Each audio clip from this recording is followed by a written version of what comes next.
Sun TV நேயர்களுக்கு இந்த அழகான காலை பொழுதில் எங்கள் இனிய சூரிய வணக்கம். நம்ம விட வயசுல சின்னவங்களா இருந்தாலும் சரி, இல்ல நம்மோட குழந்தைங்களா இருந்தாலும் சரி, நம்ம என்ன செய்யறோன்றது முக்கியம் இல்ல, நம்ம அவங்களுக்கு என்ன சொல்லி கொடுக்கறோன்றது தான் ரொம்ப முக்கியம். இந்த விஷயத்துல பெண்களுக்கு மிக முக்கியமான பங்கு இருக்கு.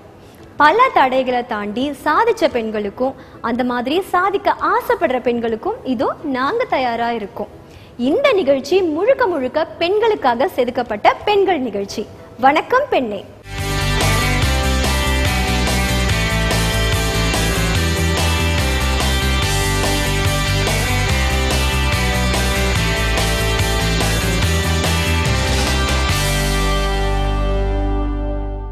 இன்னைக்கு சமையல் புதிது பகுதியில செஃப் சுதாகர் கன்னியாகுமரி கருவேப்பிலை சிக்கன் எப்படி செய்யறதுன்னு சொல்லி கொடுக்க போறாரு.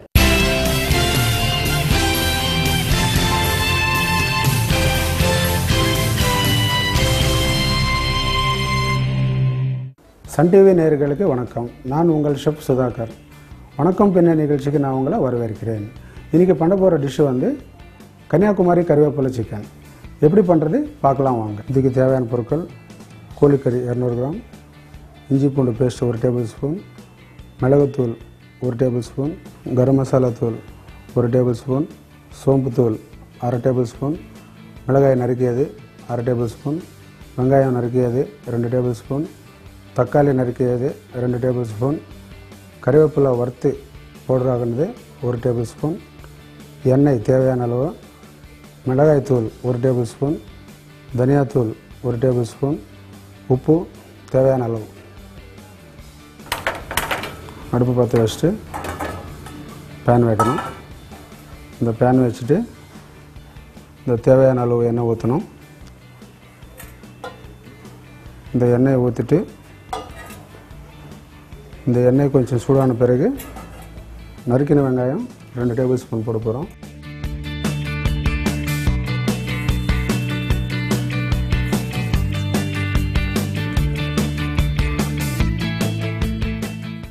வெங்காயம் வந்து நல்லா வதங்கிச்சு. இப்போ வந்து நம்ம இஞ்சி பூண்டு பேஸ்ட் போட போகிறோம். இஞ்சி பூண்டு போட்டாச்சு. இந்த இஞ்சி பூண்டு வந்து கொஞ்சம் வதங்கின பிறகு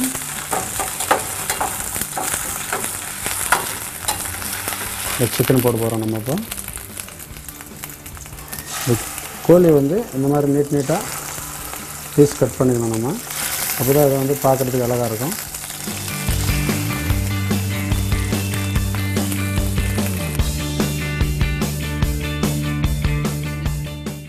இந்த சிக்கன் வந்து நல்லா மிக்ஸ் ஆகிடுச்சு. இப்போ வந்து நம்ம தக்காளி ஆட் பண்ண போகிறோம். தக்காளி வந்து ஒரே 1 டேபிள் ஸ்பூன் போதும். ஏன்னா அது புளிப்பாக வரக்கூடாது. இது ஸ்டார்டர்ன்றதுனால நம்ம தக்காளியை வந்து கம்மியாக போடணும். இதே கிரேவியாக இருந்தால், குழம்பாக இருந்தால் நம்ம வந்து நிறையா சேர்த்துக்கலாம் தக்காளி. உப்பு வந்து தேவையான அளவு உப்பு போட்டாச்சு. அடுத்து நம்ம வந்து இப்போது நறுக்கிய மிளகாய் போட போகிறோம். நறுக்கிய மிளகாய் காரத்துக்கு ஏற்ற மாதிரி போட்டுக்கலாம். காரம் கம்மியாக சாப்பிட்றவங்க கொஞ்சமாக போட்டுக்கலாம். இந்த பச்சை மிளகாய் வந்து கொஞ்சமாக வதங்கின பிறகு நம்ம அடுத்து மசாலா ஆட் பண்ண போகிறோம். மசாலா வந்து இப்போது மிளகாய்த்தூள் போட போகிறோம். மிளகாய்த்தூள் வந்து நிறையா போடக்கூடாது. ஏன்னா அந்த கலர் சேஞ்ச் ஆகிடும். நமக்கு கிரீன் கலர் வரணும். ஸோ அதனால் மிளகாய்த்தூள் லைட்டாக போட்டு கொஞ்சமாக போட்டுக்கிறோம். அந்த மிளகாய்த்தூள் மிக்ஸ் ஆகிடுச்சு. அடுத்தது நம்ம மல்லித்தூள் போட போகிறோம்.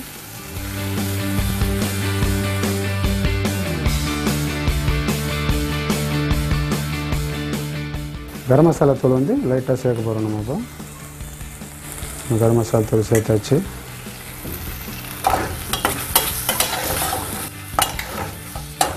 அடுத்து வந்து இப்போ நம்ம இந்த கறிவேப்பிலை போட போகிறோம். ஆல்ரெடி இந்த கறிவேப்பிலை வந்து நம்ம ஃப்ரை பண்ணி வச்சுக்கிறோம்.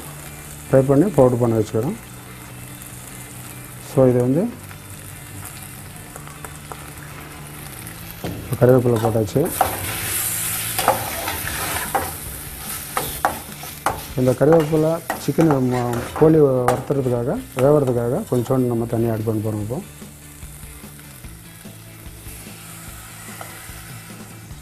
கொஞ்சம் தண்ணி போட்டோம்.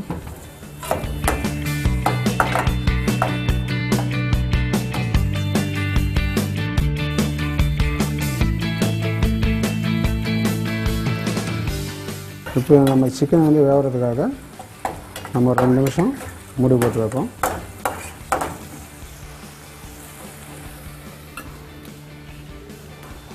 அஞ்சு நிமிஷம் ஆயிடுச்சு. இப்போ இந்த டிஷ்ஷை வந்து மூடி திறந்து பார்க்கலாம். ரெடி ஆயிடுச்சுன்னு நினைக்கிறேன். ரெடி ஆயிடுச்சு. நம்ம வந்து இது பிளேட்டில் வைக்க போகிறோம். இப்போ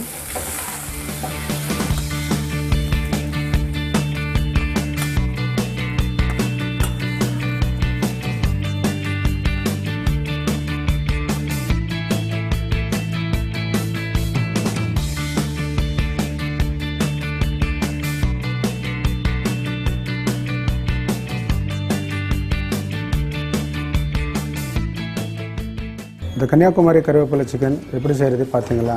நீங்களும் உங்கள் வீட்டில் செஞ்சு பாருங்கள். நன்றி, வணக்கம்.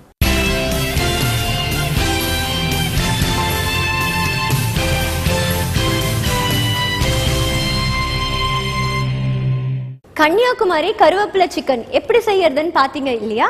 அடுத்ததா நம்ம உணவு திட்ட வல்லுநர் புவனேஸ்வரி அவர்கள் என்ன சொல்ல போறாங்கன்றத ஒரு சின்ன இடைவேளைக்கு அப்புறமா பார்க்கலாம்.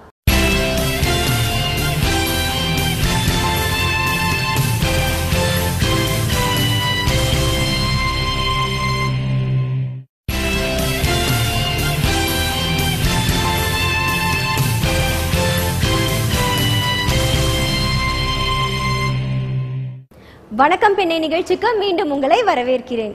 இன்னைக்கு நலம்பாழ பகுதியில உணவு திட்ட வல்லுநர் புவனேஸ்வரி அவர்கள் கொலஸ்ட்ராலை பத்தி தான் நம்ம கிட்ட சொல்ல போறாங்க.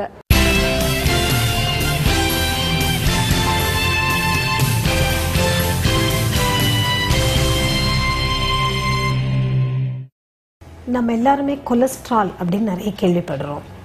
நம்ம ரத்தத்தில் கொலஸ்ட்ரால் அளவு அதிகமாக இருந்தால் என்ன பண்ணணும் அப்படின்னு பார்க்கலாம். கொலஸ்ட்ரால் வந்து நம்ம ரத்தத்தில் அதிகமாகிறதுக்கு 2 காரணம் இருக்கலாம். நம்ம முதல்ல புரிஞ்சுக்க வேண்டியது என்ன, நம்ம சாப்பிட்ற சாப்பாட்டிலேருந்து கொலஸ்ட்ரால் உள்ளே போகுது, ப்ளஸ் நம்ம பாடியே கூட கொஞ்சம் கொலஸ்ட்ரால் உற்பத்தி பண்ணுது. சாப்பிட்ற சாப்பாட்டில் கொலஸ்ட்ரால் அளவு அதிகமாக எடுத்துட்டோம்னா கண்டிப்பாக பிளட் கொலஸ்ட்ரால் ஜாஸ்தியாகும். ஒன்று டோட்டலாக இருக்கிற கொலஸ்ட்ராலோட அளவு, 2வது இதுலேயே பிரிப்பாங்க நல்ல கொலஸ்ட்ரால் இந்த கெட்ட கொலஸ்ட்ரால்ங்கிறது தான் ரத்த குழாய் அடைப்பு ஜாஸ்தி பண்ணுது. ஸோ நம்மளுக்கு அந்த டோட்டலாக 200 கீழே இருக்கணும்னா, ஃபார் எக்ஸாம்பிள் 170ன்னு வச்சுக்கோங்க. அந்த 170ல் நல்ல கொலஸ்ட்ரால் அதிகமாக இவ்வளோ ரேஞ்ச் இருக்கணும், கெட்ட கொலஸ்ட்ரால் இவ்வளோ ரேஞ்ச் இருக்கணும். இப்போ இந்த நல்ல கொலஸ்ட்ராலை HDLன்னு சொல்லுவாங்க. அது அதிகம் பண்ணணும்னா நம்ம வாக்கிங் கண்டிப்பாக போகணும். 2வது கெட்ட கொலஸ்ட்ராலை குறைக்கணும் அப்படின்னா என்ன பண்ணணும்னா, டோட்டலாக எண்ணெய் நம்ம வந்து சாப்பாடில் ஒரு 4-5 டீஸ்பூன் தான் ஒரு நாளைக்கு யூஸ் பண்ணணும். சாப்பாடு ப்ரிப்பேர் பண்ணுறதுக்கு எண்ணெயில் பொரித்த பதார்த்தங்கள் நிறைய சாப்பிடக்கூடாது. இப்போது நீங்கள் பார்த்தீங்கன்னா நிறைய ரோட் சைடில் எண்ணெயை காய்ச்சி காய்ச்சி காய்ச்சி அதே எண்ணெயில் பண்ணிகிட்டே இருப்பாங்க. அந்த மாதிரி உணவுகளை நம்ம அதிகம் எடுக்கும்போதும் கொலஸ்ட்ரால் அதிகமாகும். வெண்ணெய், நெய், அப்புறம் வனஸ்பதி, எந்த எண்ணெயெல்லாம் குளிர்காலத்தில் உறைந்துடுமோ அந்த எண்ணெயை நம்ம அதிகம் யூஸ் பண்ணோம்னா கொலஸ்ட்ரால் அளவு அதிகமாகும். அடுத்தது உணவுலேயே கொலஸ்ட்ரால் அதிகமாக இருக்கிற உணவுகள் இருக்குது. எதுன்னு கேட்டிங்கன்னா முட்டையுடைய மஞ்சள் கரு, ஈரல், மூளை, அந்த ஆர்கன்ஸ், டிஃப்ரெண்ட் ஆர்கன்ஸ், அந்த அனிமலோட வேறு வேறு உறுப்புகள், அது இந்த ஏரான்னு சொல்லுவாங்க, அது லாப்ஸ்டர், கிராப், இதெல்லாம் அதிகம் எடுக்க நம்மளுடைய கொலஸ்ட்ரால் அளவு அதிகமாகும். ரொம்ப அதிகமாக கொலஸ்ட்ரால் அளவு இருக்கிறவங்களுக்கு இருதய நோய் வர்றதுக்கு சான்சஸ் ரொம்ப ஜாஸ்தி.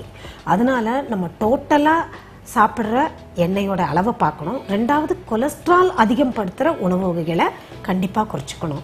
ஒரு நாளைக்கு நம்ம டயட்லேருந்து 300 மில்லிகிராம் கொலஸ்ட்ரால் நம்மளுக்கு போதும். ஒரு மஞ்சள் கருவிலேயே 250 மில்லிகிராம் கொலஸ்ட்ரால் இருக்குது. யாராவது 2 முட்டை ஒரு நாள் சாப்பிட்றவராக இருந்தால் கண்டிப்பாக வாட்ச் பண்ணணும். உங்கள் கொலஸ்ட்ரால் அதிகமாகிறதுக்கு சான்ஸ் நிறைய இருக்குது. இது நான் சொல்கிறது எல்லாமே ஒரு 20-25 வயசுலேருந்துன்னு வச்சுக்கோங்களேன். குழந்தைங்களுக்கு நம்ம ரொம்ப ரெஸ்ட்ரிக்ட் பண்ணணும்னு அவசியம் இல்லை. ஏன்னா அவங்க ஆடி ஓடி விளையாடி அவங்க வெயிட்டையும் கண்ட்ரோலில் வச்சுக்குவாங்க, ஆக்டிவிட்டியும் அதிகமாக வச்சுக்குவாங்க. அடுத்தது நம்ம கொலஸ்ட்ரால் அதிகமாகாமல் இருக்கிறதுக்கும் நடைப்பயிற்சி ரொம்ப முக்கியம். ஆட்டோமேட்டிக்காக வெயிட்டும் குறையும், நம்ம எக்ஸ்ட்ரா கலோரி சத்தையும் எரிச்சிடுவோம். ஸோ கொலஸ்ட்ராலை கண்டிப்பாக கண்ட்ரோலில் வைக்கிறது மிக முக்கியம்.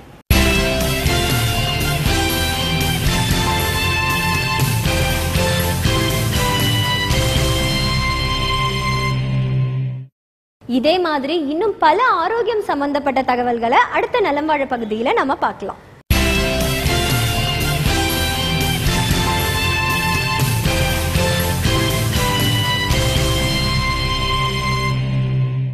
பெண்களுடைய அழகே அவங்களுடைய கூந்தல் தான். கூந்தல் அலங்காரம் பண்றதுக்கு நிறைய பொருட்கள் வந்துருச்சு. அந்த மாதிரி தலை அலங்கார பொருட்களை தான் இன்னைக்கு புதுசா பகுதியில நாம பார்க்க போறோம்.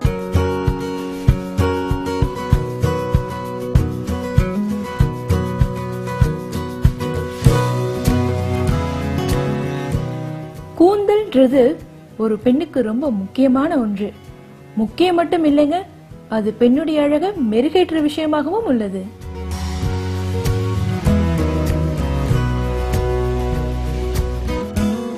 கிரேக்கர் காலத்துல இருந்தே பெண்ணுடைய சிகை அலங்காரம்ன்றது தன்னுடைய அழகை மெருகேற்றும் விஷயமாகவே இருந்து வருது.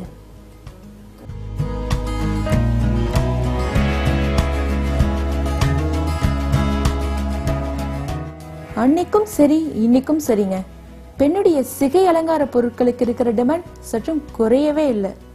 அதுவும் குறிப்பா சொல்லணும்னா விதவிதமான ஹேர் கிளிப்ஸ்ல இருந்து ஹேர் பேண்ட்ஸ் வரைக்கும், ஒரு விசேஷமா இருக்கட்டும், தினசரி அணிவதாகவும் இருக்கட்டும், எல்லாத்துக்குமே வேற வேற ஸ்டைல்ல வேற வேற கலர்ல கண்டிப்பா வச்சிருப்போம்.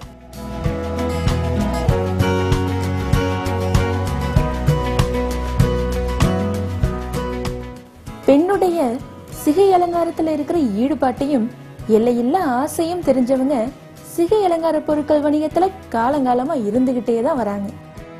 சமீப காலத்துல பூ வடிவம், டைமண்ட் பதித்த மாதிரி வண்ணத்து பூச்சி, கழுகு போன்ற பறவைகள் வடிவத்துல கூட கிளிப்ஸ் கிடைக்குது.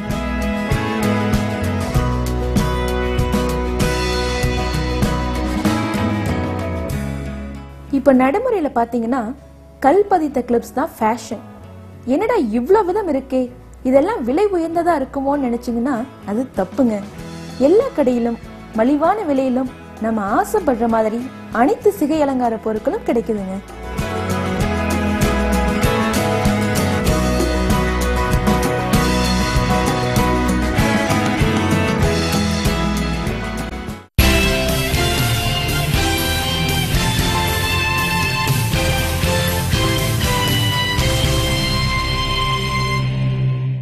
இதே மாதிரி நமக்கு ரொம்ப பிடிச்ச விஷயத்த அடுத்த புதுசால நம்ம பார்க்கலாம்.